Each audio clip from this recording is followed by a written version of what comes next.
Hello everybody and welcome back to Full House Sports here, myself Charlie. And before the video starts, please like, comment and subscribe. Anything you guys do is greatly appreciated as I try and become a one-man sports news bandwagon. Now, the ICC T20 World Cup begins in 3 weeks now in India. It is going to be the latest edition of the tournament, and I've got to say, apart from the fact that there's been very little to no fanfare, I think, at the minute around it, there has been some controversy in the lead up to it. And I, as a cricket fan, can't help but feel that something's not quite right.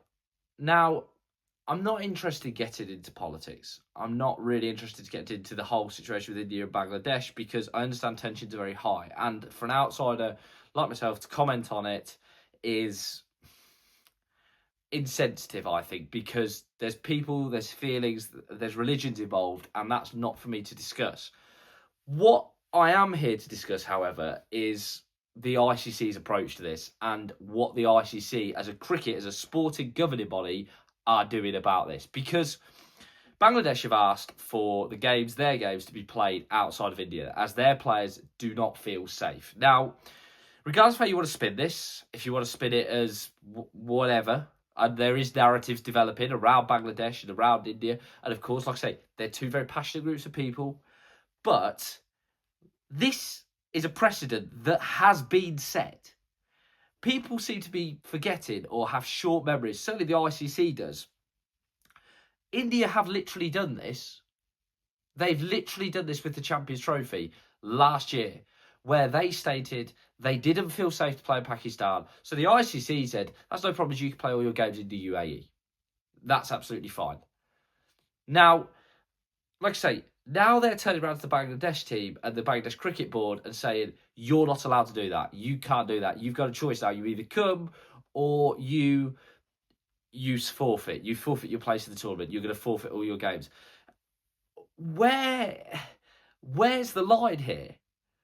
Now, this is before as well we hear, and I'm hearing from people in English cricket, that players like Riyad Ahmed and Adil Rashid are struggling, are having visa issues, which is then affecting England's build-up. There are other nations who are also similarly having visa issues. The USA, who, of course, were one of the real stories of the last T20 World Cup with their shock win over Pakistan, some of their players are having visa issues due to their Pakistani heritage.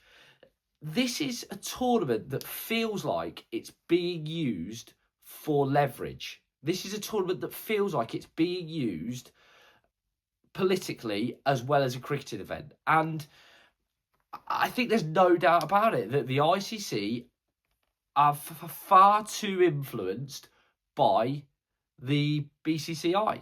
They are far too influenced by them.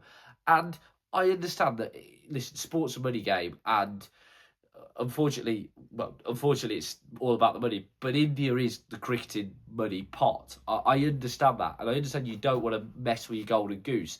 But there is a line. There has to be a line here as to what's acceptable and what's not. And fact of the matter is, if a country is hosting a major tournament, we've had this discussion with football recently, with the USA in 2026 World Cup.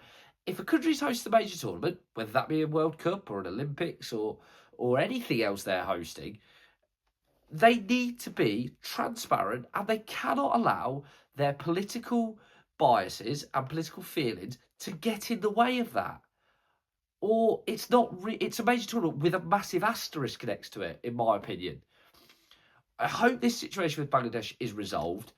I don't think it will be. I really don't. I think there's going to be a cut-off point where Bangladesh, I think will forfeit, to be honest with you, and that will only further inflame tensions, in my opinion, in cricketing terms, because there has to be something said here.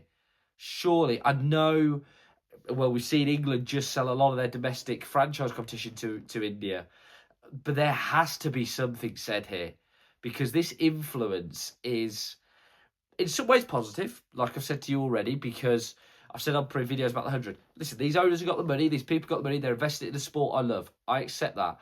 But there can't be all the other stuff that comes with it, or you look a bit of a joke.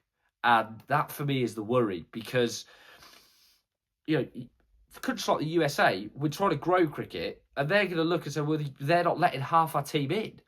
It's not a good look. For an outside looking at it, it's not a good look. And as cricket fans, I think sometimes we just nonchalantly accept it. We go, oh well, this is the status quo. India has their own way. The BCCI have their own way. I mean, it's not on the players. It's not on the players. It's on the powers that be.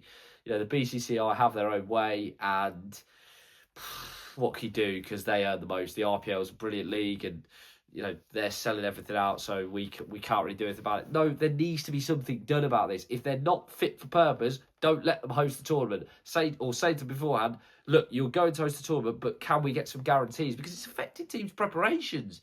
You're worried about if players are allowed in the country. And also, you've got this blatant double standards. It looks like a joke. As always, let us know what you think. Please like, comment and subscribe. I've tried to keep it as non-controversial as possible, but it's really grated on me, this, because I just think the fact the ICC keeps saying no, and slamming the door in Bangladesh's face, fair enough, but you've got to set that. You've already set a very dangerous precedent. You can't now do a U-turn, because you look very flimsy then. As always, let us know what you think. Please like, comment and subscribe. And as always, guys, have a great day.